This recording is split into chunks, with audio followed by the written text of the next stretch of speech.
복이 은혜고 은혜가 복이고, 그럼에도 불구하고 오늘 당회 헌신 예배에 우리 장로님들이 아주 힘차게 또 찬송도 나가세 나가세 이렇게 부르셨습니다.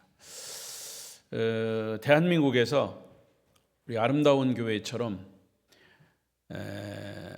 우리 장로님들이 70세 넘으셔도 정식으로 은퇴, 퇴직 이런 거 붙이지 않고 같이 당회원들을 또 당회 때 모이고 또 같이 마음을 합해서 교회를 이끌어가는 교회.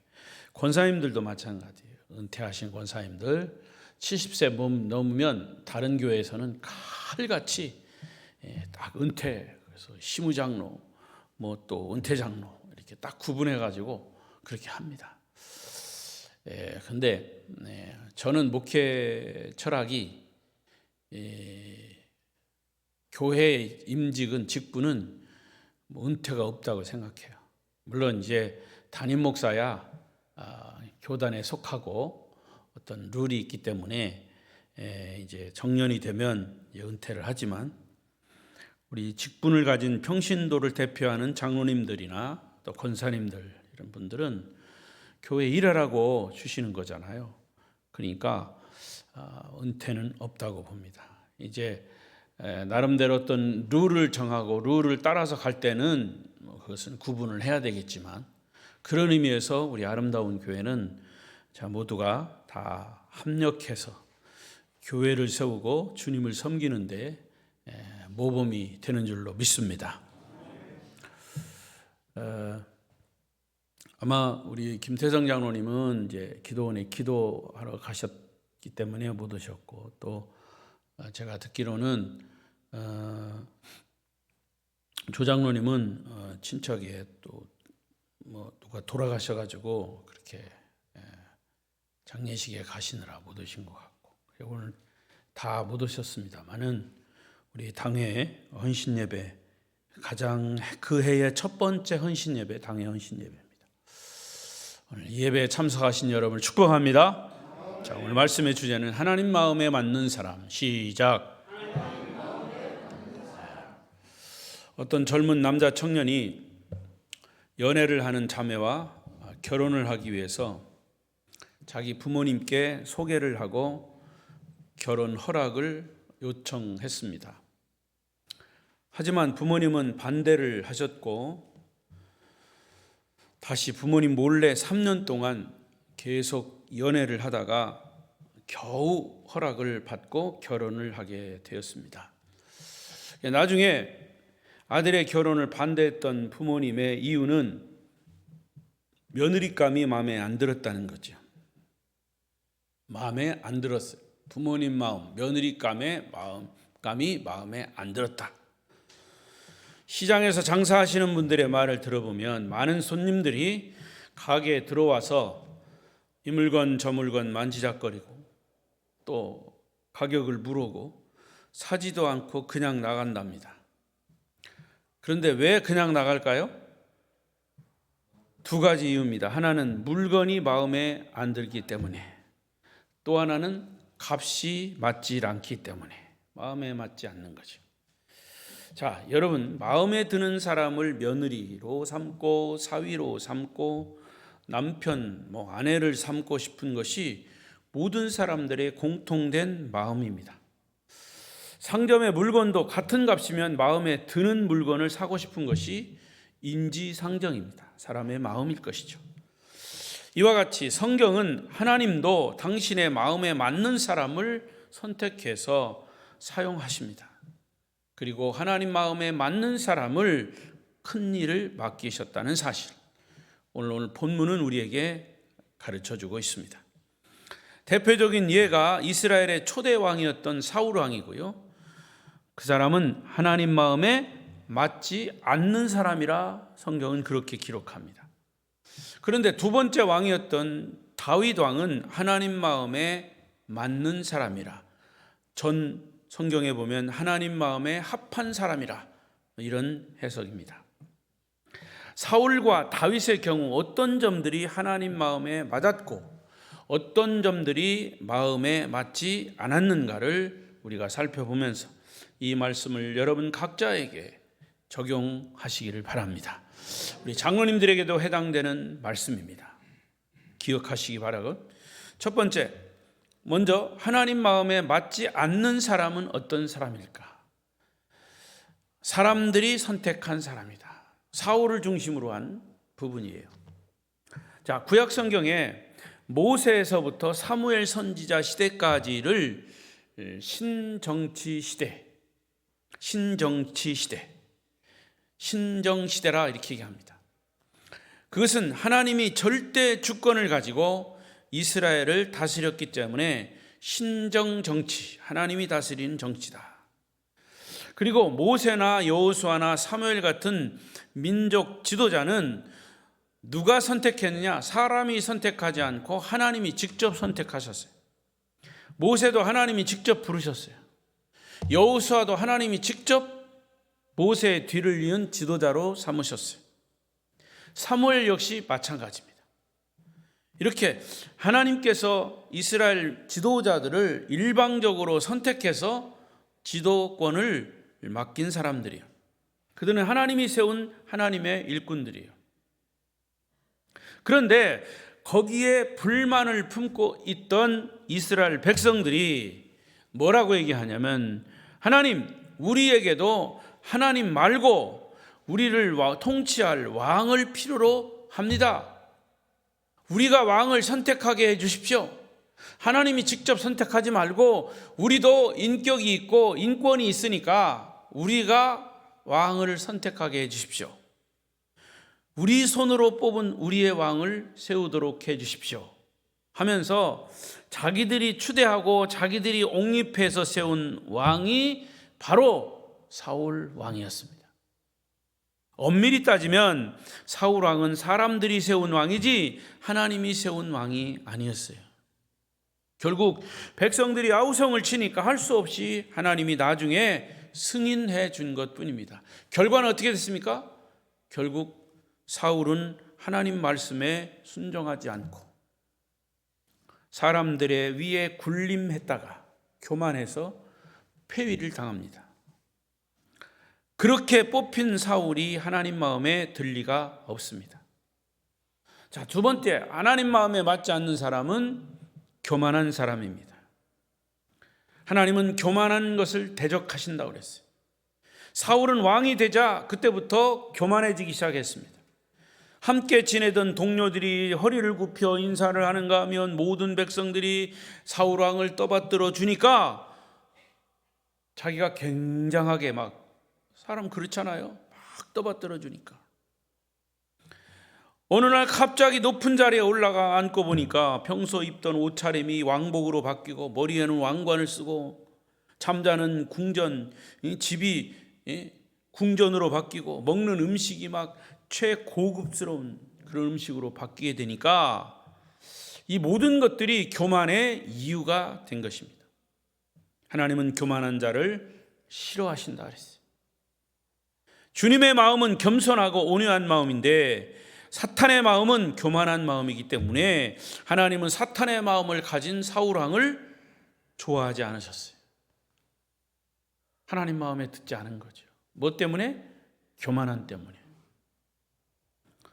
세 번째로, 하나님은 어떤 자를 싫어하시냐? 거짓말을 잘하는 사람. 사울은 정직한 왕이 아니었어요. 임기응변에 능한 사람이고 거짓말을 잘했어요. 그러나 진실하신 하나님은 거짓을 싫어하십니다. 계시록 21장 8절을 보십시다. 읽겠습니다. 시작. 그러나 두려워하는 자는 믿지 아니하는 자들과 흉악한 자들과 살인자들과 음행하는 자들과 점술가들과 우상숭배자들과 거짓말하는 모든 자들은 불과 유황으로 타는 못에 던져지리니 이것이 둘째 사망이라. 여기 거짓말하는 자들을 다 지옥 간다 그랬어요. 거짓말을 하는 자들은 유황불에 던져진다. 여러분, 제가 누누이 말씀드리지만 한 가지 거짓말을 하면 그 거짓말을 합리화시키기 위해서 참말로 만들기 위해서 20가지 거짓말을 보태야 됩니다. 그래서 제가 요즘 뉴스도 잘 안 봐요. 거짓말하는 사람들 투성이라. 이 사람 거짓말하면 또 이 사람 또 보태가지고 거짓말하고 또 거짓말하고 막 거짓말이 난무합니다. 어떤 게 진짜인지 몰라 헷갈려요. 하나의 거짓말이 20개의 거짓말을 새끼치는 겁니다. 사람이 거짓말을 하는 이유가 뭐죠? 자기의 허물을 감추기 위해서입니다. 그리고 자신에게 유리한 입장을 만들기 위해서 거짓말을 하는 거죠. 그러나 거짓말은 사람에게는 통할지 모르지만 하나님에게는 절대로 통하지 않아요. 요즘은요, 휴대폰이 있어가지고 거짓말을 하는지 안 하는지 녹음을 합니다. 통화할 때 녹음을 해요. 그 녹음 거짓말 했다고 나는 절대로 그런 적이 없다고, 절대로 그런 적이 없다고.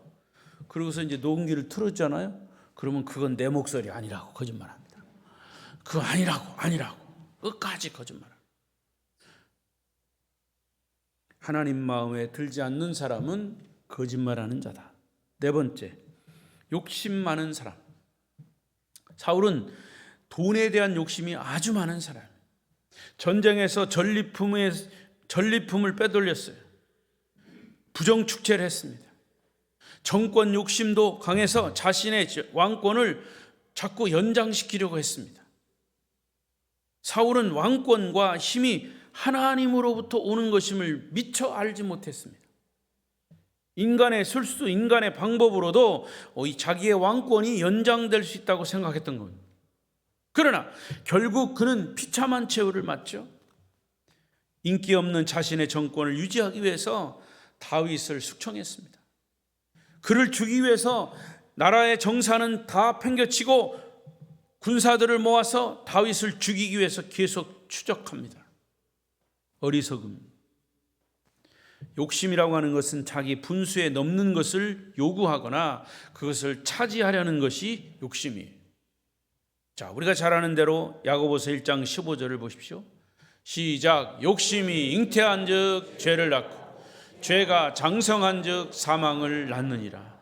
욕심은요 자꾸 잉태하게 돼 있어요. 욕심은 커가게 돼 있습니다. 욕심이 커가면 죄가 되는 것이고 죄가 또 낳다 보면 장성한다 그랬어요. 죄가 장성하면 뭐가 된다? 사망을 낳는 거예요. 죽는 거예요. 너도 죽고 나도 죽고 다 망하는 거예요. 사울은 그의 지나친 욕심 때문에 결국에는 왕권이 박탈되고 하나님께 버림을 받고 말았습니다. 처음 시작부터 하나님 마음에 들지 않았던 사울은 그의 통치 기간 동안 내내 하나님 마음에 들지 않는 일만 골라서 하다가 마침내 그의 왕조가 막을 내리게 된 것이죠.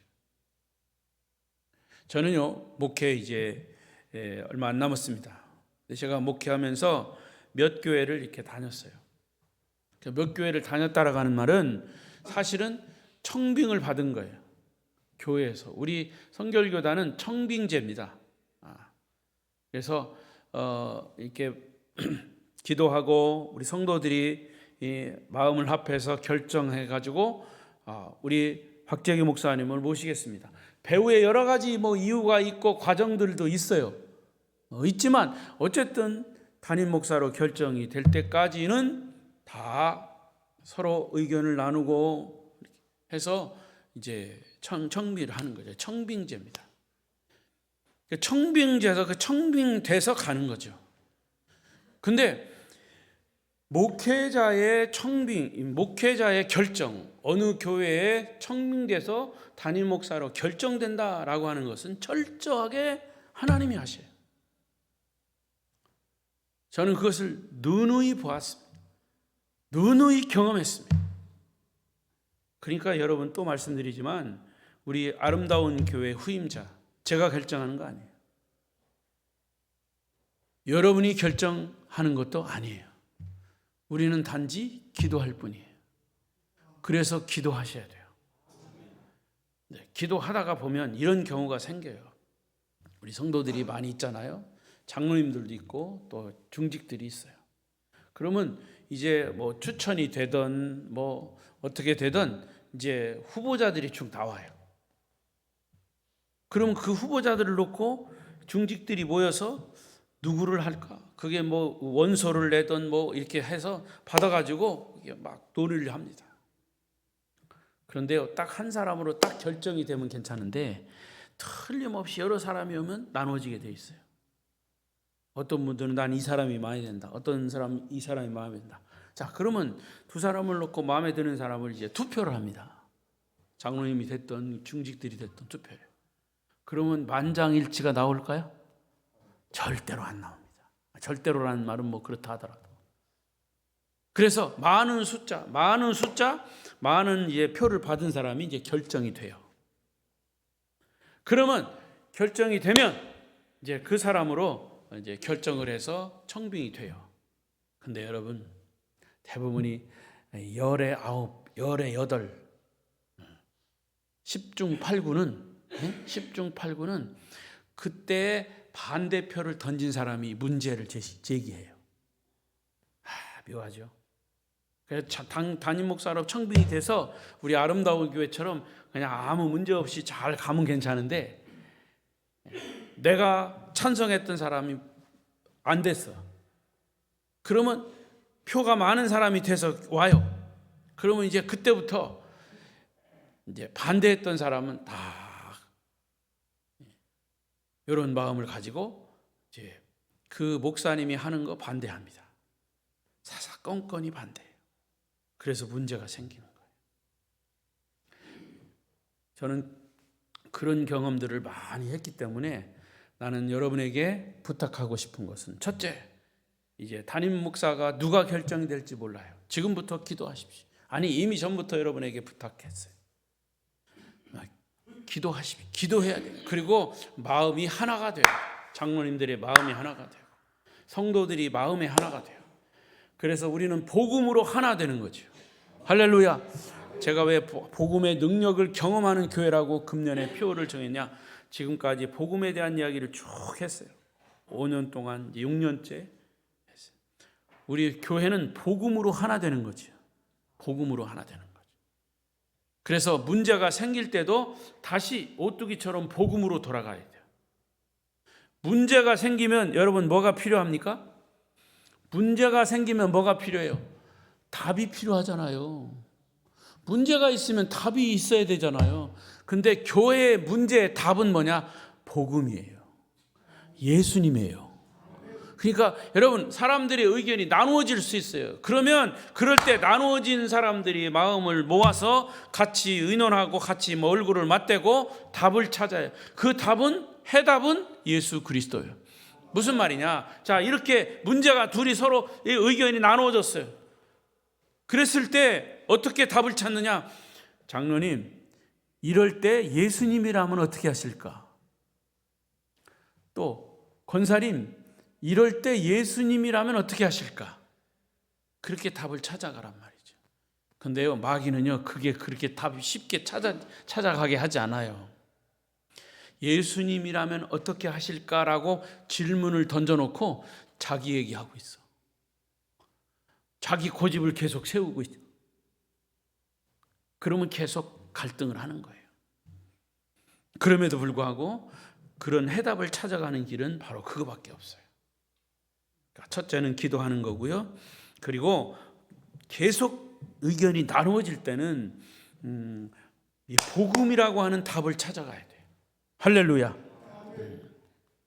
그래서 결국에는 어떻게 결정이 되든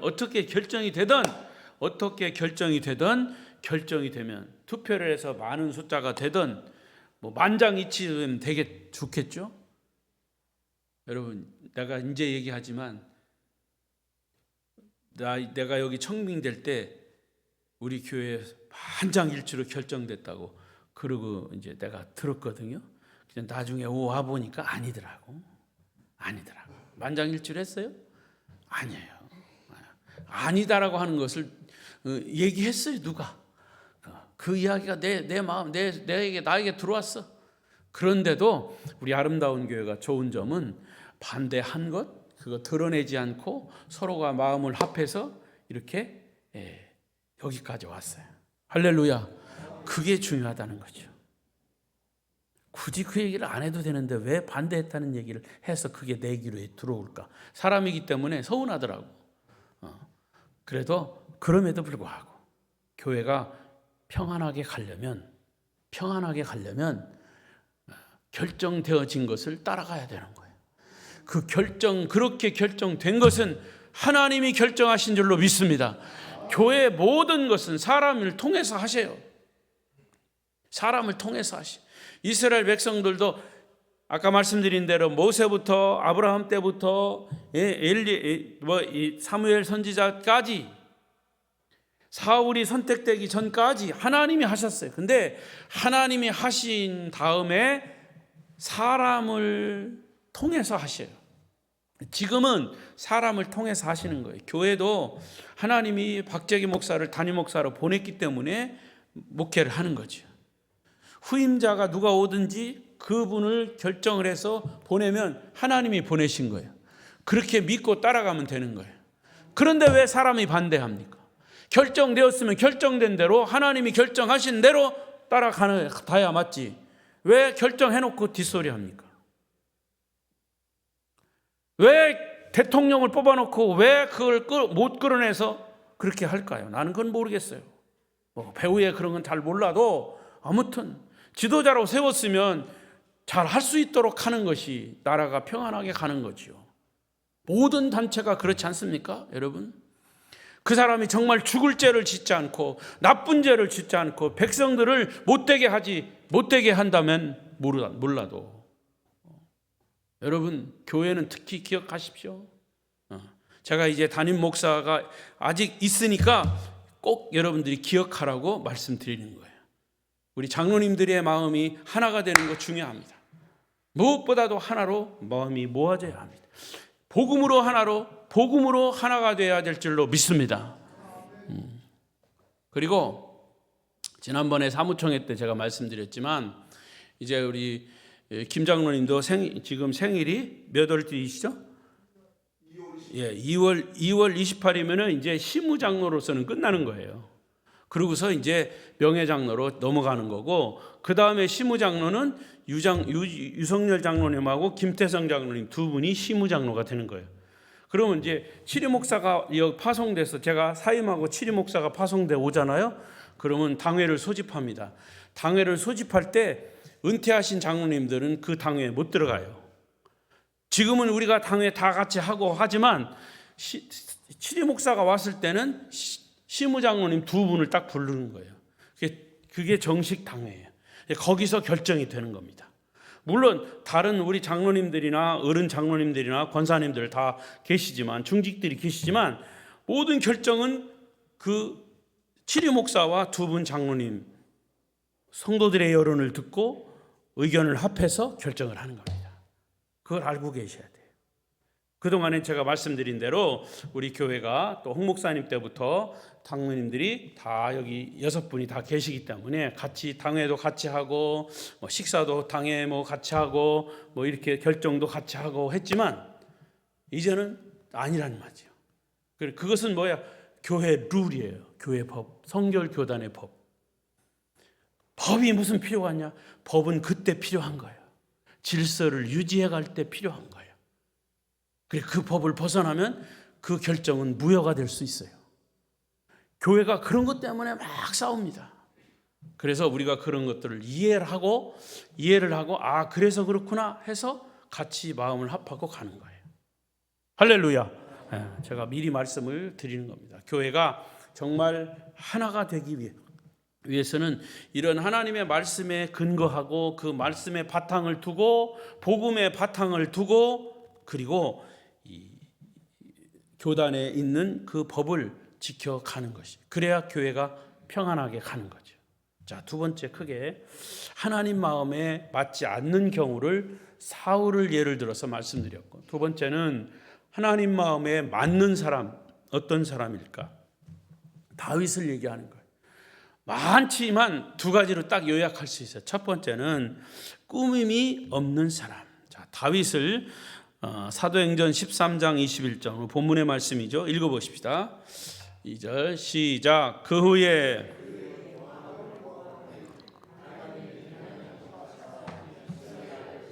(40년간) 주셨다가 폐하시고 다윗을 22절까지인데 폐하시고 다윗을 왕으로 세우시고 증언하여 이르시되 내가 이새의 아들 다윗을 만나니 내 마음에 맞는 사람이라 내 뜻을 다 이루리라. 자, 22절 여러분 성경책 보십시오. 여기 나왔죠? 22절 읽어요. 시작.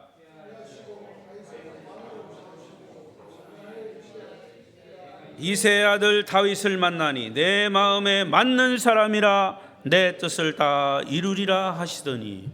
자, 여기서 말하는 내 마음에 맞는 사람이라는 것은 하나님 마음에 맞는 사람이라는 뜻이에요. 그리고 그 다음에 뭐라고 그랬습니까? 내 마음에 맞는 사람이라, 그 맞는 사람을 통해서 어떻게 하신다고 그랬어요? 내 뜻을, 하나님의 뜻을 이루리라. 할렐루야. 다윗은 하나님 마음에 맞는 사람이었어요.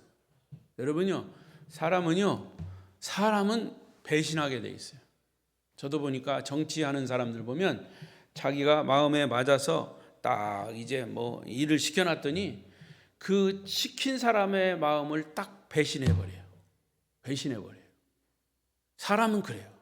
예수님도 3년 동안 열심히 가룟 유다 훈련시키고 나니까 딱 배신해버려요. 그게 사람이에요.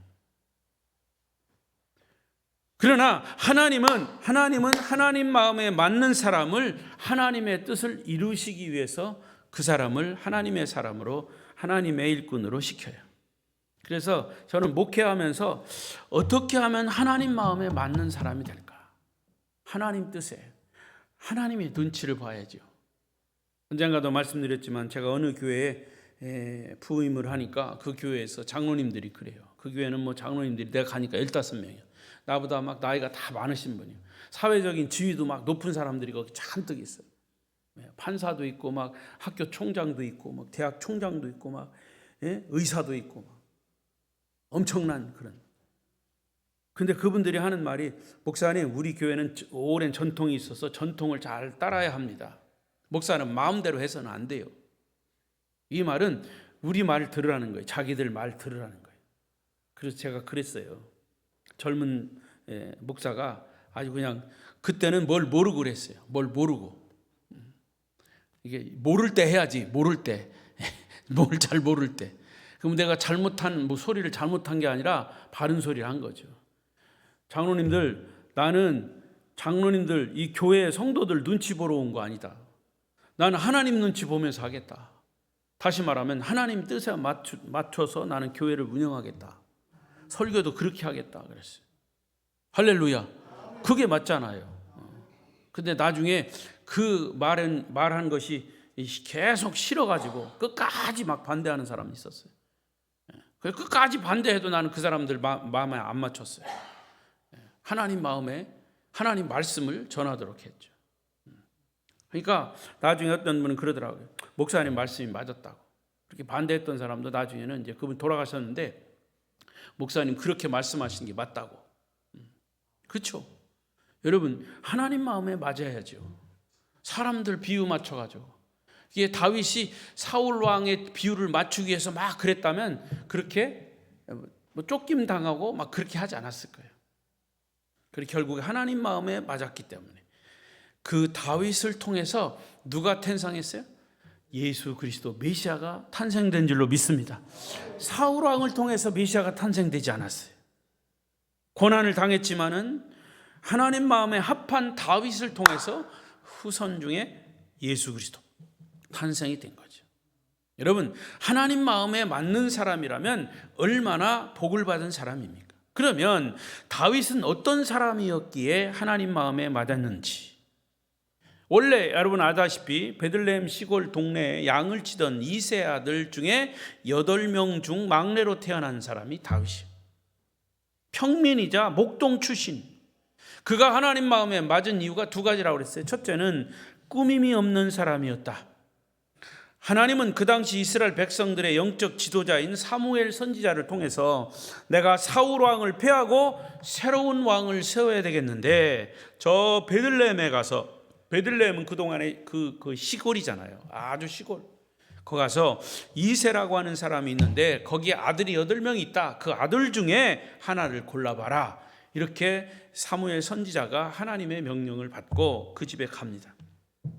사실은요, 그 당시에는 사울이 왕권을 잡고 천하를 호령하던 그런 상황이에요. 만약에 이것이 새버리면, 이 비밀이 새나가면 사무엘도 죽을 수 있어요. 그러나 하나님의 명령이기 때문에 결국에는 아무도 몰래 이새의 집을 방문합니다. 자연스럽게 이새를 만나서 이야기를 나누다가 이제 이새의 8아들들을 면접을 합니다. 사무엘은 아들들을 볼 때마다 정말 감탄을 금치 못합니다. 왜냐하면 7 형제 모두가 기골이 장대하고 인물이 출중해가지고 다 왕이 될 수 있는 사람들이에요. 사무엘이 볼 때도. 그러나 사무엘의 생각은 그렇지만 하나님의 생각은 아니었습니다. 사무엘이 이 사람일까 하고 점을 찍으면 하나님 아니다. 2번째도 점을 찍으면 아니다. 3번째도 점을 찍으면 아니다. 7째까지 할까요? 너무 길죠? 중략하고 8번째, 7번째까지 다 아니다고. 그 사무엘이 볼 때도 이 사람이면 될 것 같은데, 저 사람이면 될 것 같은데 아니라는 거죠. 결국 7 형제 중에서 찾지 못한 사무엘은 다른 아들은 없냐고 묻습니다. 그때 이새는 막내가 있긴 한데 내가 볼 때는 이 자격이 없을 것 같다. 아버지가 그러는 거예요. 자기 양떼를 지키고 있다. 저 들에서. 그러면 어서 그 사람을, 그 아들을 데리고 와라. 데리고 온 아들이 소년 다윗이었습니다. 그는 귀한 손님이 왔다고 옷 갈아입을 시간도 없고 목욕할 시간도 없이 자기 모습 그대로 그야말로 꾸밈 없이 사무엘의 앞에 섰습니다. 꾸밈이 없다라고 하는 것은 겉모습의 모습만은 얘기하는 게 아니에요. 그 사람의 속모습까지. 그를 이 사무엘이 보는 순간, 이 아들이 내 마음에 맞는다. 그런데 사무엘의 마음에 드는 그것은 사무엘 사람이 자기 스스로가 마음에 든다라고 한 게 아니고 하나님이 그 마음속에 그런 마음을 주신 겁니다. 하나님은 자신을 꾸미는 사람, 왜 의로운 척하는 사람 좋아하지 않으십니다. 다윗이 왕이 되어서 이제는 나라를 다스리고 있습니다. 그런데 다윗도 사람인지라 왕권을 가지고 있을 때 그런 경우가 있었어요. 우리야 장군, 충성스러운 자기 부하 장군, 전쟁도 잘하는 그런 부하 장군. 그 장군이 최전방에 싸움을 하러 나갈 때 그 아래 우리아의 아내, 장군의 아내를 범한 경우가 생겼죠. 그래서 그 아내를 범한 이후에 후환이 두려워서 우리아 장군을 다시 전쟁터의 최전방에 보내서 싸우다가 죽게 만듭니다. 간접 살인이에요.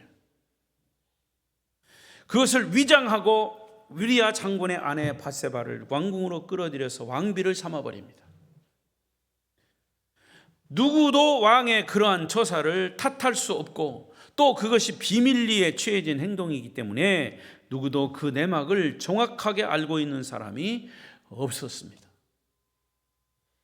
그러나 하나님은 그것을 보고 계셨습니다. 그리고 나단 선지자를 파송합니다.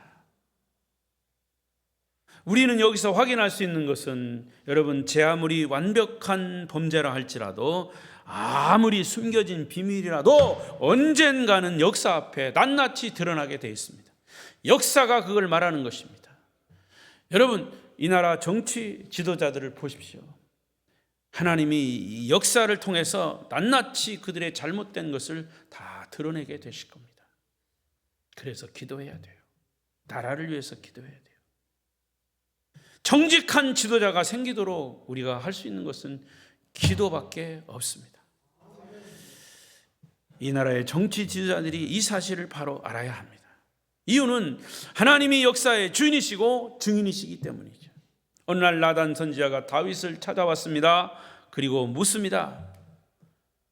어느 부잣집에 손님이 왔습니다. 그 부자는 손님을 대접하기 위해 자기 집에 있는 수많은 살찐 양은 내버려 두고 옆집에 가난한 집 이웃집에 있는 암양 한 마리를 기르는 그 암양 한 마리를 강제로 빼앗아다가 잡아서 손님을 대접한 사건이 있었습니다. 왕이여, 어찌하면 좋겠습니까? 그런 사람이 있다고? 다윗은 그 이야기를 듣고 아주 버럭 화를 내면서 내가 왕으로 통치하는 태평성세의 이 나라에 그런 악을 저지르는 자가 있다니 어찌 가만둘 수가 있겠습니까? 당장 그 자에게 중벌을 내리겠습니다. 그 자를 잡아오십시오. 다윗의 얘기예요. 그때 다윗이 그렇게 말할 때 이 말을 들은 선지자가, 나단 선지자가 지체 없이 얘기합니다. 당신이 바로 그 사람입니다. 당신이 바로 그 사람입니다. 당신이 바로 그 사람입니다. 여러분 생각해 보십시오. 예? 왕이 왕좌에 앉아서 선지자하고 얘기하는 중에 선지자가 그런 얘기를 하니까 그 놈을 잡아오라고 했을 때 선지자가 벌떡 일어나더니 당신이 바로 그 사람입니다. 이렇게 얘기했을 때 나단 선지자가 사실은 겁없이 얘기한 거죠. 어떤 놈이 거기서 그 왕 앞에서 그런 얘기를 할 수 있겠습니까?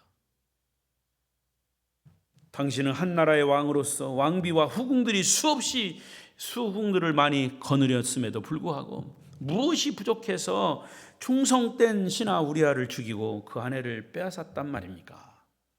그리고도 복을 받으리라고 생각합니까? 나단 선지자가 호통을 쳤습니다.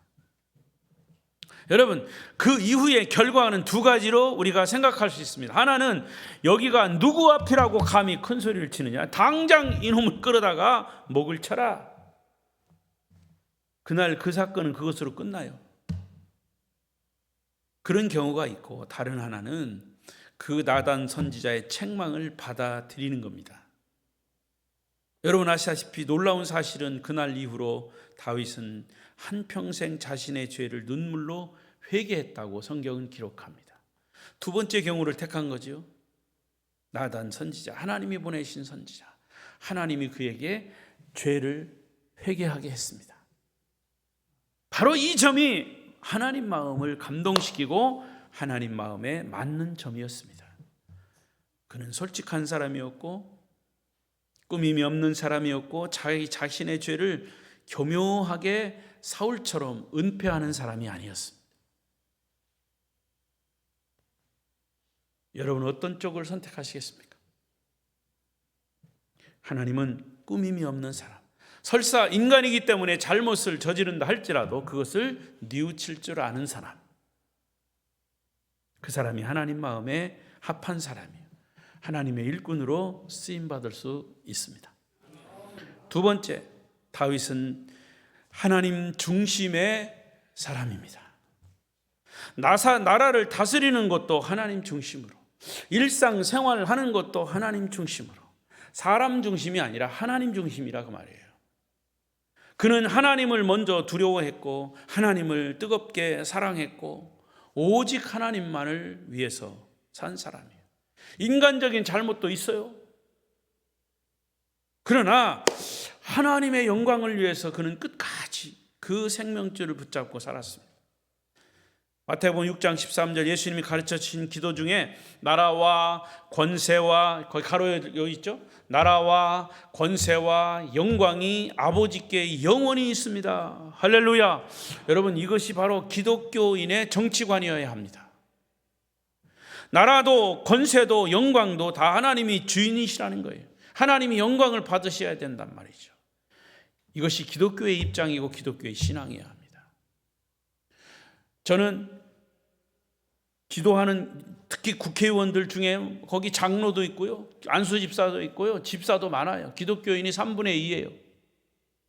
그런데도 그들은 신앙의 양심을 저버린 것 같아요. 내가 볼 때는 자기 당의 의견이 맞지 않으면 하나님 말씀이 말씀을 지키고 사는 신앙인들이라면 하나님 말씀에 의로운 하나님 말씀을 갖다 대야지 되죠.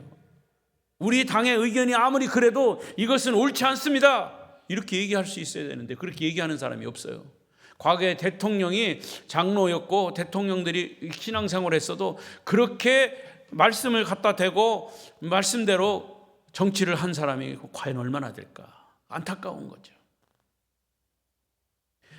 일례에서 오늘 본문의 말씀처럼 사울은 하나님의 말씀이 있음에도 불구하고 자기 마음대로 하다가 교만하게 그렇게 하다가 멸망의 길을 갔고, 다윗은 자기가 정말로 살인죄, 간음죄를 짓고 그렇게 정말로 왕으로서 지도자로서 못할 짓을 다 했음에도 불구하고 그의 잘못을 뉘우치고 하나님 앞에 회개하고 그것을 바로 하려고, 나라와 권세와 영광이 아버지께 있습니다. 성경 주석가 베이커라고 하는 사람은 어떤 형태의 정부도 영원할 수 없다.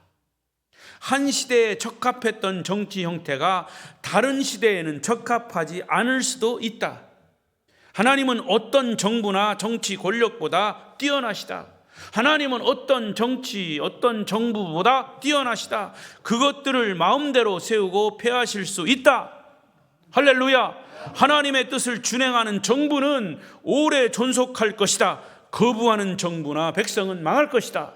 저는 이번에 다른 것을 다 차지하더라도 트럼프가 대통령 취임할 때의 그 장면을 유심히 봤습니다. 여러 가지 정책을 내놓더라고요. 개인적으로 트럼프가 좋다 나쁘다 다 얘기할 수 있어요. 호불호가 있죠. 그러나 제가 정말로 트럼프가 마음에 들었던 거는, 여러분 바로 전에 바이든 대통령이 취임식 할 때 여러분 아시죠? 그 나라는 전통적으로 기독교 국가니까 기도합니다. 그런데 바이든이 이 취임식 할 때 어떤 목사가 나와서 기도했는데 나중에 기도 끝을 어떻게 하십니까? 이 세대의 모든 신들의 이름으로 기도합니다. 기도를 그렇게 했어요. 요즘 유튜브에 그게 나와요. 바이든이 취임식 할 때 하고 특히 기독교인들이 그걸 다 유튜브로 비교해놨더라고요. 트럼프가 취임할 때 기도한 거. 취임할 때 설교를 누가 했냐?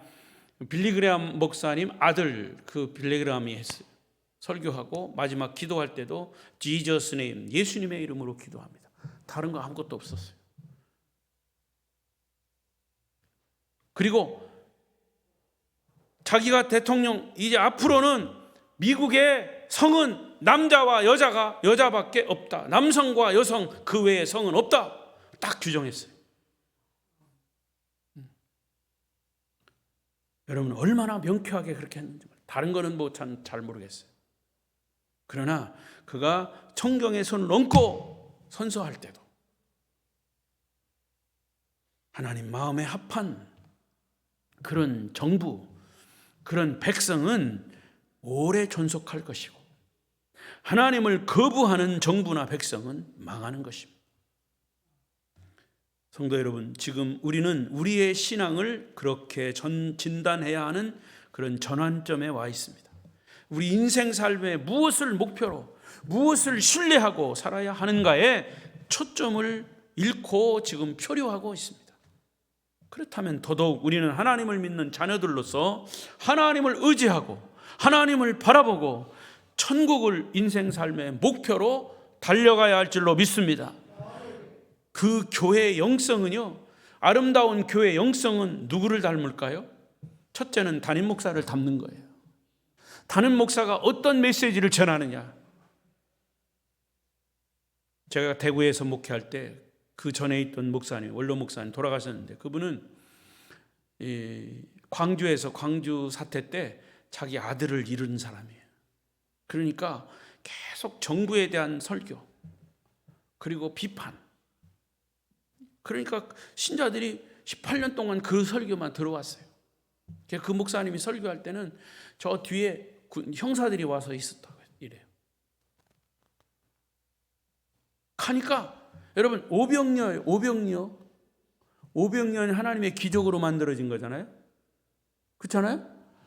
그런데 그 목사님 저한테 뭐라고 그러냐면, 박 목사 오병이어를 어떻게 생각해요? 그건 오병이어는 예수님 기적 그리고 5천 명 먹이 12광질이 남은 사건 아니에요. 내가 그러니까 이게 웃으면서 얘기했더니 아니요. 그게 아니고 도시락을 그 소년이 주님 앞에 내놓으니까 일제 거기 있던 사람들이 다 자기가 싸온 도시락을 다 주머니에서 꺼내가지고 먹었던 것이요. 그렇게 얘기를 하는 겁니다. 오병이어의 기적을 인정하지 않는 목사님.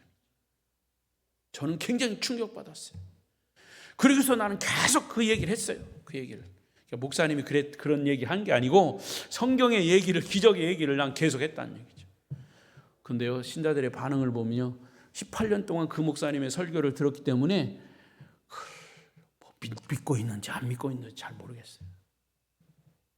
여러분 기억하십시오. 교회 영성은 담임 목사의 설교를 따라가는 거예요. 복음을 따라가야 돼요.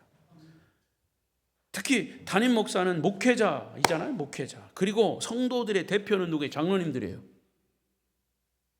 성도들의 대표는 장로님들이에요. 담임 목사가 없을 때는 그 교회의 성도들의 영성을 봐야 됩니다. 영성을 볼 때, 성도들의 영성을 볼 때 누구의 영성을 보냐? 지도자들의 영성을 보여요. 장로님들의 영성을 보는 거예요.